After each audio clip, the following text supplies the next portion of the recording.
ఈ ఎమ్మెల్సీ ఎన్నికల్లో నిరుద్యోగ యువత కాంగ్రెస్ పార్టీకి ఎందుకు ఓటేయాలని భాజపా ఎంపీలు లక్ష్మణ్, ఈటెల రాజేందర్ ప్రశ్నించారు. గజ్వేల్ ఎమ్మెల్సీ ఎన్నికల ప్రచారం నిర్వహించిన ఈటెల రాజేందర్ 10 నెలల్లోనే రేవంత్ రెడ్డిపై వ్యతిరేకత వచ్చిందని వెల్లడించారు. నిజామాబాద్ బీజేపీ జిల్లా కార్యాలయంలో ఎంపీ అరవింద్తో కలిసి మీడియా సమావేశం ఏర్పాటు చేసిన లక్ష్మణ్ ప్రజలు కోరుకున్న మార్పులో భాగంగానే కాంగ్రెస్ పార్టీ అధికారంలోకి వచ్చిందన్నారు. ఉద్యోగాలు ఇస్తామని కాంగ్రెస్ ప్రభుత్వం నిరుద్యోగులను మోసం చేసిందని ఆరోపించారు. ప్రజలను మోసం చేసినందుకే పార్లమెంటు ఎన్నికల్లో కాంగ్రెస్ను 8 సీట్లకే పరిమితం చేశారన్నారు. ఈ ఎమ్మెల్సీ ఎన్నికలు రాష్ట్ర రాజకీయాల్లో ఓ మలుపు కాబోతున్నాయన్నారు. ఉత్తర తెలంగాణ ప్రధానమైనటువంటి మేధావులు, విద్యావంతులకు సంబంధించిన ఎన్నిక. అది టీచర్స్ అయినా, గ్రాడ్యుయేట్స్ అయినా. దాదాపు 72 అసెంబ్లీలు, 12 పార్లమెంటు నియోజకవర్గాలను ప్రభావితం చేసే ఎన్నిక.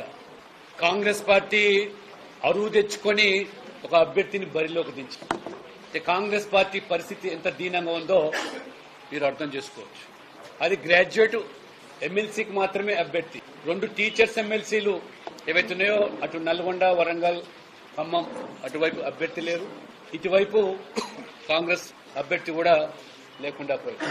ఇక టీఆర్ఎస్ అయితే దరిదాపుల్లో వీళ్ళంతా చదువుకున్న వాళ్ళు, విషయ పరిజ్ఞానం ఉన్న వాళ్ళు, దేశ రాజకీయాలు, రాష్ట్ర రాజకీయాలు పూర్తిగా అవగాహన ఉన్నటువంటి వర్గం కాబట్టి పోటీ చేసి అబాసుపాలు కాకూడదు. మొన్ననే 17 పార్లమెంటు స్థానాలు పోటీ చేస్తే 2, 3 డిపాజిట్ దక్కినాయి. కాబట్టి ఇప్పుడు ఇంకా పరిస్థితి దారుణంగా ఉంటుందని చెప్పి వారు బరిలో నుంచే తప్పకుండా. ఇవాళ మిగిలింది భారతీయ జనతా పార్టీ 3 ప్రాంతాల్లో అభ్యర్థులు, 2 టీచర్స్ ఎమ్మెల్సీలను, గ్రాడ్యుయేట్ ఎమ్మెల్సీ కూడా పార్టీ పరంగా బలపరిచి నేరుగా రంగంలో దించినటువంటి ఏకైక పార్టీ అది భారతీయ జనతా పార్టీ మాత్రమే. ప్రజలు ఆశయించుకోవడానికి కేసీఆర్ 9 సంవత్సరాలు పడితే రేవంత్ రెడ్డి నిజ స్వరూపాన్ని తెలుసుకోవడానికి, రేవంత్ రెడ్డి ఆశయించుకోవడానికి 9 నెలల కాలం పట్టింది. ఇవాళ ఒకటే అనుకుంటే తెలంగాణలో కేసీఆర్ ను మొత్తం సంపూర్ణంగా చూసినాం, అస్థి మసకాంతరం ఆయన చూసినాం. ఇవాళ రేవంత్ రెడ్డి కూడా చూసినాం. ఇవి కాదు, ఈ రాష్ట్రం బాగుపడాలంటే, నిరుద్యోగ సమస్య తీరాలంటే, టీచర్ల సమస్యలు తీరాలంటే, రైతాంగ సమస్యలు తీరాలంటే, మహిళల సమస్యలు తీరాలంటే ఇవాళ ఇక్కడ కూడా భారతీయ జనతా పార్టీ గెలిస్తేనే సాధ్యమైనటువంటి భావన స్పష్టంగా ఉంది.